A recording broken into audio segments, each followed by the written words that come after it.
Today I'm going to review the Soevsi 1000 watt LED grow light. I've been keeping my eye on the LED grow lights for a number of years, and in my opinion they've just been far too expensive for the average gardener. Now they might be great for pot growers because they're growing an expensive plant, but if you're just trying to flower some African violets or grow some seedlings for the garden, I thought the price was just too high. But all of that has changed in the last 6 months. There are now quite a few very good lights on the market at a low price. And this is one of them that I think is worth considering. Now the manufacturer did provide this light to me free of charge, but I'm under no obligations to say anything good about the light. This will be a very truthful report, just like all my other videos. I'm going to split this video into 2 parts. In the first part, I'll have a general review of the light, tell you about some of the features it has. In the second part of this video, I'm going to run through my 10-point checklist for buying an LED light and see how this light stacks up to that list. So why are these LED lights suddenly so much cheaper? Well, there's 2 explanations for that. One is that the chip technology has gotten a lot better. We're getting a lot more light per chip than we ever had before. That keeps the manufacturing costs lower. The second one is a completely new design. If you look at this light, it's very thin. I'm holding the power supply at the back, but the light part is very thin. That lowers manufacturing costs. I do consider this a budget light. The price is about $100. It's $110 in Canada on Amazon and $80 US on Amazon.com. And if you order right now, both sites offer an extra 10% discount, and I'm going to put a link to those 2 sites in the description below. If you use my link, you will get the 10% discount for a limited time, and I don't know when it will expire. Along with the basic light, you also get a number of accessories. Let's have a look at those. Very important is some goggles to protect your eyes. Now, I don't know how important these really are, but you'll see in a minute this is a pretty bright light, and if you're looking directly at the light, it's probably a good idea to wear these. It also comes with a simple hanging device, and I'll put that on the light in a minute. This will hold the light up, and then there's a pulley system that goes on here so that it's easy to raise and lower this light. The pulley system is actually a really nice idea. Assume this is hanging my light. If I want to raise it, I just simply pull it up and it holds automatically. Now to lower it, it's a little more complicated. You have to release this latch, pull it down. But that's pretty easy for adjusting the height of a light. I've attached a hanging device, which only takes a couple seconds. And this is the light the way it would hang in your plant room. It's a pretty simple device, but it works pretty well. And the fact that you have all 4 corners attached, I think is a good idea. It keeps the light nice and level. All you have to do now is find a hook in your plant room and away you go. When I first unpacked the light, I was quite surprised at how small it is. This area here is about 12 inches by 10 inches. That's not a very large light. I'm used to high pressure sodium lights. They're also this small, but they cover a huge area. I've also used a lot of fluorescent light fixtures, and they're 4 feet long, so this does seem to be a little small for a grow light. But then I went and plugged it in, and it's quite a strong light. The light does come with a dimmer switch, so it's very easy to control the level of light. So this is off. This is up full. Now watch your eyes, I might burn you.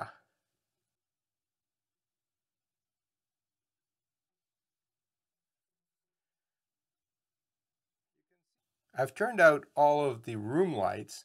Now let's see what the light looks like. It's a pretty bright light.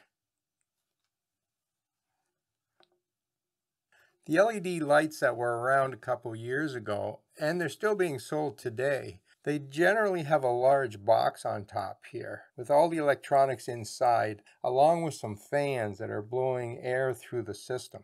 This is the new flat design. You can see it's a very thin piece of aluminum backing with a front piece that holds the LEDs. And then there's a power supply at the back. The power supply is a generic one. It's not made by the company that's making the lights. That's actually a good point of the product. You have experts making power supplies, and you have other companies making the lights. The whole thing is waterproof, including the power supply. So you should be able to spill water over this thing and not harm it. And that can be a good thing under lights. It weighs about 4 pounds or a little less than 2 kilos. So it doesn't weigh too much, which makes it good for hanging on things. It uses a 2-piece electrical cable, which is about 6 feet long. In my opinion, that's a bit short, but you can easily mount a power bar on your light system. A small feature of the light that's a little hard to show you, but there's a space here. There's a space between the power supply and the aluminum plate, and that's actually quite important. This power supply produces a fair amount of heat, and you don't want that heat traveling down to the LEDs. You want it moving away from the light. By keeping an airspace there, you're going to have less heat transferred down.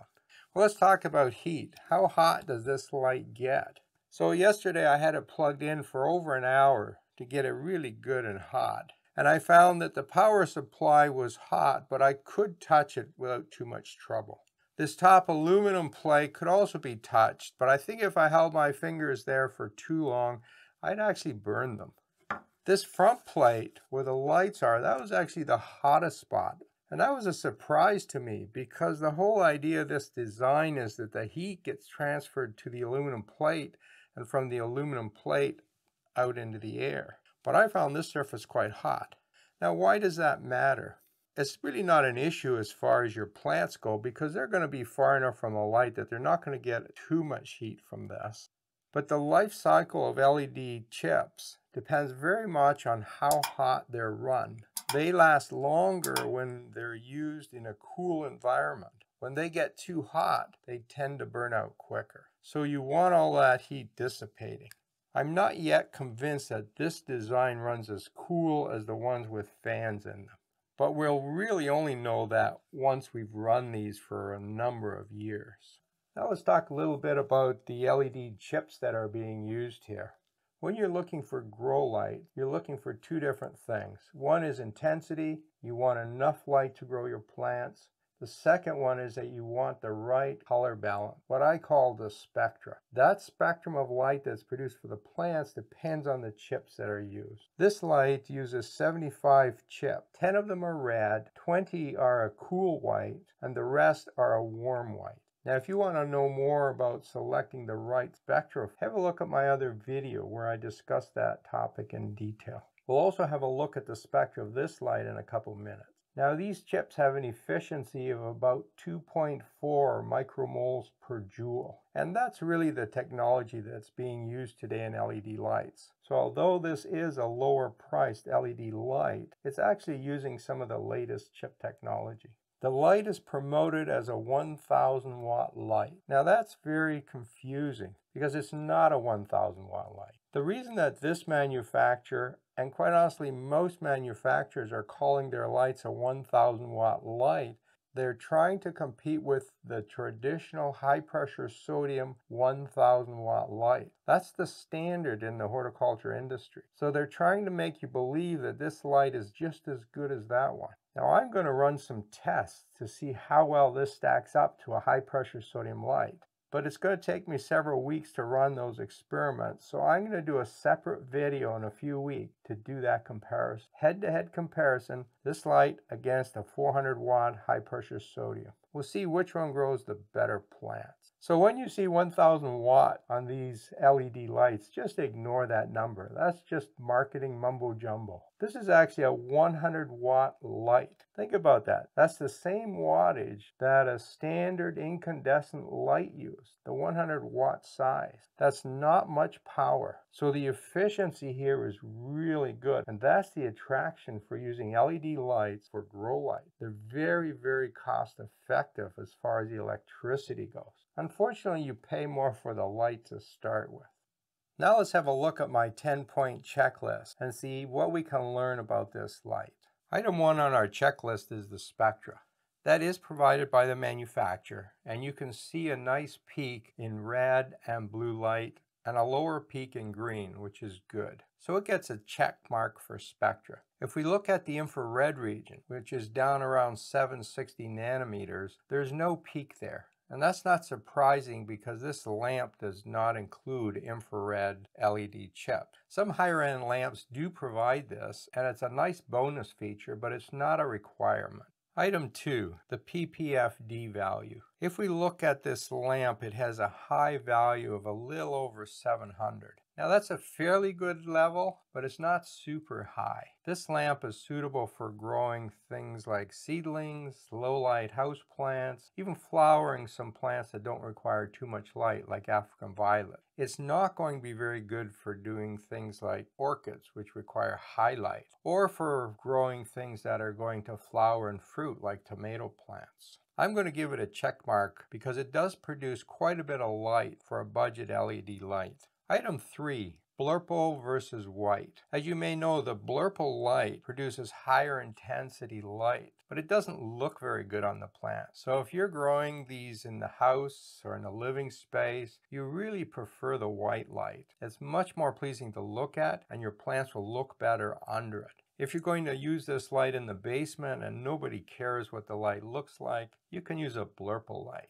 I think most people would prefer the white light, so I'm going to give it a check mark. Item 4, manufacturers need to show us the ppfd map, and that is available for this light. As you can see, at about 12 inches high, it gives a value of 723 in the center, and as you move out to the corners of a 2x2 area, it drops down to 256. So in the center, you could actually flower things like orchids, but towards the outer edges, you're going to be limited in the plants that you can grow there. At 18 inches, the center drops to 350 and the outer edges are 160. So at this height, you're going to be able to grow seedlings and low light plants. The manufacturer does provide that information. I think it's absolutely critical, and so they get a check mark for that. Wattage. This lamp is a 100 watt lamp. That's a very low wattage for the amount of light this is putting out. So we'll give that a check mark too.